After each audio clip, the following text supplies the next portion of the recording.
नमस्कार दोस्तों, बाल टू बेंच एकेडमी में आप सबका हार्दिक स्वागत है।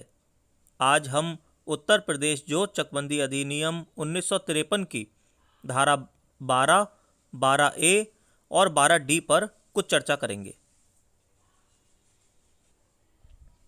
तो दोस्तों, सबसे पहले हम आते हैं धारा 12 पर। अगर आपने अपना बेयर एक्ट नहीं खोला है तो कृपया वीडियो को यहीं पर रोककर पहले अपना बेयर एक्ट खोल लीजिए और उसमें धारा 12 को आप निकाल लीजिएगा। तो अब धारा 12 पर आते हैं। धारा 12 बतला रही है कि पुनरीक्षित अभिलेखों में अभिलिखित अधिकारों अथवा स्वत्वों पर प्रभाव डालने वाले परिवर्तनों तथा व्यवहारों से संबंधित मामलों का निर्णय। ये धारा 12 की हेडिंग है, जो सेक्शन 12 है उसकी हेडिंग है ये। अब इसमें पुनरीक्षित अभिलेख वर्ड आया कि पुनरीक्षित अभिलेखों में, तो यह पुनरीक्षित अभिलेख मैंने आपको पढ़ाया था। क्या आपको ध्यान है यह किस धारा में यूज किया गया था? आप सोचिए और सोचकर बताइए। दोस्तों, यह धारा 10 में यूज किया गया था। अगर याद नहीं हो तो पुराने वीडियो को भी सुन लीजिएगा।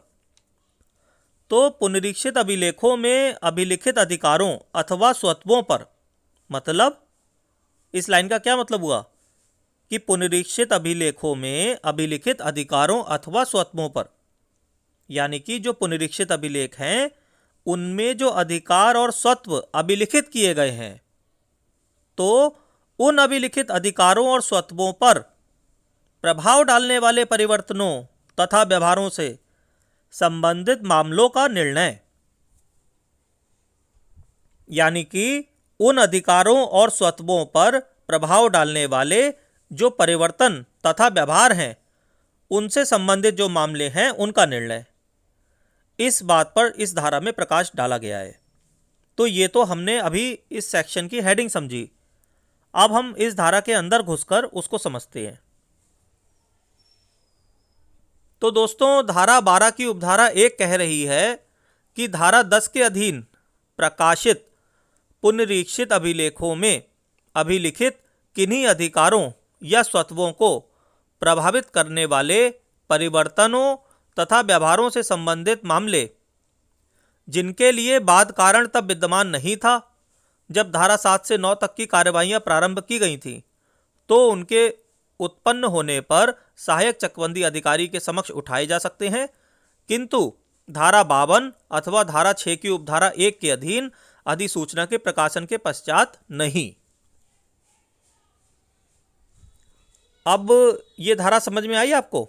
देखिए, इस धारा में ये कह रहे हैं कि जो पुनरीक्षित अभिलेखों में जो अधिकार और स्वत्व लिखे हुए हैं, अब उनको प्रभावित करने वाले कुछ परिवर्तन हुए, तो ऐसे मामलों में जिनके लिए पहले बाद कारण विद्यमान नहीं था जब धारा 7 से 9 तक की कार्यवाहियां प्रारंभ की गई थी, यानी कि जब धारा 7 से 9 तक की कार्यवाहियां हो रही थी उस समय बाद कारण नहीं था, काज ऑफ एक्शन नहीं था। अब हो गया काज ऑफ एक्शन, तो उनके उत्पन्न होने पर क्या होगा? सहायक चकबंदी अधिकारी के समक्ष वो मामले उठाए जा सकते हैं।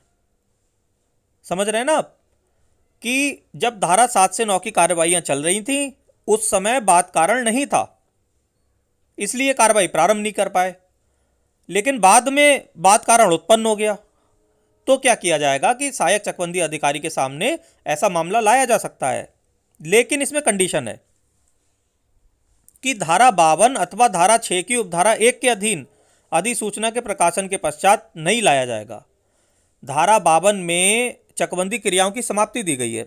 जब चकबंदी क्रियाएं समाप्त हो जाएंगी, उनका प्रयोजन पूरा हो जाएगा, तो फिर कैसे ला पाएंगे? फिर तो चकबंदी क्रियाएं कंप्लीट हो गई वहां पे।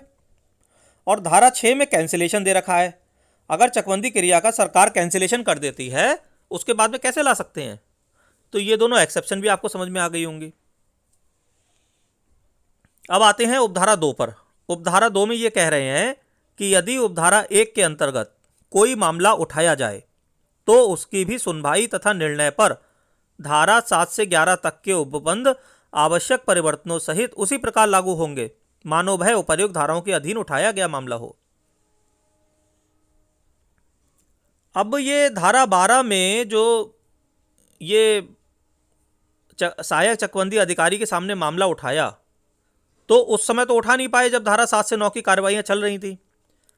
तो इसमें यह बात कह रहे हैं कि जब इस पर सुनवाई होगी और इस पर निर्णय दिया जाएगा तो धारा 7 से 11 की उपबंध उस पर भी लागू होंगे और आवश्यक परिवर्तनों के साथ लागू होंगे कि जैसे वह उपर्युक्त धाराओं के अधीन ही उठाया गया था। मतलब उपधारा 1 के अंतर्गत अगर कोई मामला उठाया जाता है तो उसकी सुनवाई और निर्णय पर भी धारा 7 से 11 लागू होगी, मगर आवश्यक परिवर्तनों के साथ लागू होगी। अब आते हैं धारा 12 का पर। इसमें नई जोतों की मालगुजारी का अवधारण तथा जोतों के भाग पर मालगुजारी का वितरण का प्रावधान किया गया है। तो इसे समझने के लिए हमें इस धारा को दो भागों में तोड़ना होगा। देखिए, धारा 12 का जो है ये दो बातों से संबंधित है मेनली। पहला है नई जोतों की मालगुजारी का अवधारण और दूसरा जोतों के भाग पर मालगुजारी का वितरण। अब हम बेयर एक्ट से धारा 12 का को पढ़ते हैं। 1950 ईस्वी के यूपी जेडे एंड एलआर एक्ट में किसी बात के होते हुए भी बंदोबस्त अधिकारी चकबंदी नंबर का इस अधिनियम के अधीन पारित आदेशों के फलस्वरूप खातेदार द्वारा अर्जित भूमि के अधिकारों के निमित्त देय मालगुजारी की धनराशि अवधारित कर सकता है। और नंबर खा जहां आवश्यक हो वहां खातेदार की जोत के भाग के निमित्त देय मालगुजारी भी अवधारित कर सकता है। तो इसमें क्या कह रहे हैं कि 1950 ईस्वी के यूपी जेडे एंड एलआर एक्ट में कोई भी बात है लिखी हुई, उससे कोई फर्क नहीं पड़ता, उसमें लिखी किसी बात के होते हुए भी बंदोबस्त अधिकारी चकबंदी क्या करेगा, खातेदार द्वारा किसान द्वारा जो अर्जित भूमि है, तो अर्जित भूमि जो उसने की है उसके लिए देय मालगुजारी की धनराशि अवधारित करेगा कि मालगुजारी कितनी उसे देनी है। तो ये कौन निर्धारित करेगा? बंदोबस्त अधिकारी। और जहां पे आवश्यक है कि खातेदारी की जोत के भाग के निमित्त देय मालगुजारी अवधारित की जाए, वहां पे उस रिगार्डिंग करेगा।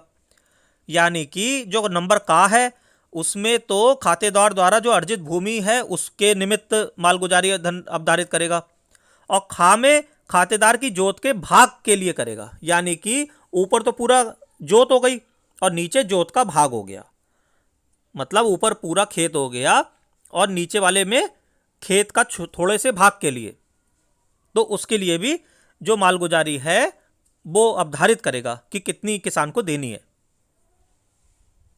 धारा 12 का की उपधारा 2 कह रही है कि उपधारा 1 के अधीन देय मालगुजारी की धनराशि अवधारित करने में 1950 ईस्वी का यूपी जेडे एंड एलआर एक्ट तथा तदंतर्गत बनी नियमावली के उपबंध आवश्यक परिवर्तनों सहित लागू होंगे। मतलब जो 1950 ईस्वी का यूपी जेडे एंड एलआर एक्ट है वो लागू होगा और उसके अंतर्गत जो नियमावली बनी है वो भी आवश्यक परिवर्तनों सहित लागू होगी। दोस्तों, अब आते हैं धारा 12 घा पर। धारा 12 घा जोतों के समामेलन का प्रावधान करती है। समामेलन मतलब अमलगमेशन ऑफ होल्डिंग्स। इस धारा में कह रहे हैं कि धारा 10 की उपधारा 1 के अधीन पुनरीक्षित वार्षिक रजिस्टर प्रकाशित होने के पूर्व 2 या अधिक खातेदार किसी भी समय चकबंदी अधिकारी को समान भौमिक अधिकारों वाली अपनी जोतों को ऐसी शर्तों पर जो आपस में तय हो समामेलित करने के लिए प्रार्थना पत्र दे सकते हैं, और यदि प्रस्तावित समामेलन चकबंदी के हित में हो तो चकबंदी अधिकारी उसे कार्यान्वित करेगा। यह धारा समझ में आई आपको? देखिए, बहुत सिंपल है। इसमें यह कह रहे हैं कि 2 या 2 से अधिक किसान अपनी जोतों को आपस में समामेलित करने के लिए चकबंदी अधिकारी को एक एप्लीकेशन दे सकते हैं। मतलब 2 या 2 से अधिक किसान हैं, वो अपनी जो खेत हैं उनको आपस में समामेलित कराना चाह रहे हैं, अमलगमेट कराना चाह रहे हैं, तो उसके लिए एप्लीकेशन किसे देंगे? चकबंदी अधिकारी को। कार्यान्वित उसे चकबंदी अधिकारी ही करेगा। ठीक है। नॉर्मली अदर केसेस में चकबंदी अधिकारी चकबंदी करते हैं और सारे डिसीजंस वो खुद लेते हैं, लेकिन यहाँ पर क्या हो रहा है कि 2 या 2 से अधिक किसान आपस में मिलकर एप्लीकेशन दे रहे हैं कि आप हमारी जोतों को समामेलित कर दीजिए या अमेलगमेट कर दीजिए। अब यदि ऐसा अमलगमेशन चकबंदी के हित में होगा तो चकबंदी अधिकारी उसे समामेलित कर देगा और वरना नहीं करेगा। दूसरे एक महत्वपूर्ण बात यह याद रखने की है, यह समामेलन धारा 10 की उपधारा 1 में जो पुनरीक्षित वार्षिक रजिस्टर प्रकाशित किया जाता है, फिर से मैं रिपीट कर रहा हूं, धारा 10 की उपधारा 1 में पुनरीक्षित वार्षिक रजिस्टर प्रकाशित किया जाता है, तो उसके प्रकाशन होने से पहले पहले ही यह अमलगमेशन की सारी कार्रवाई पूरी करा ले। अगर वह पुनरीक्षित वार्षिक रजिस्टर प्रकाशित हो गया तो फिर अमलगमेशन की एप्लीकेशन चकबंदी अधिकारी एक्सेप्ट नहीं करते हैं। तो दोस्तों, मैं आशा करता हूं कि आपको मेरा आज का प्रयास अच्छा लगा होगा। अगर आपको मेरा वीडियो अच्छा लगा हो तो कृपया मेरे वीडियो को लाइक करें, उसे शेयर करें तथा मेरे चैनल को सब्सक्राइब करें। आज बस इतना ही। धन्यवाद।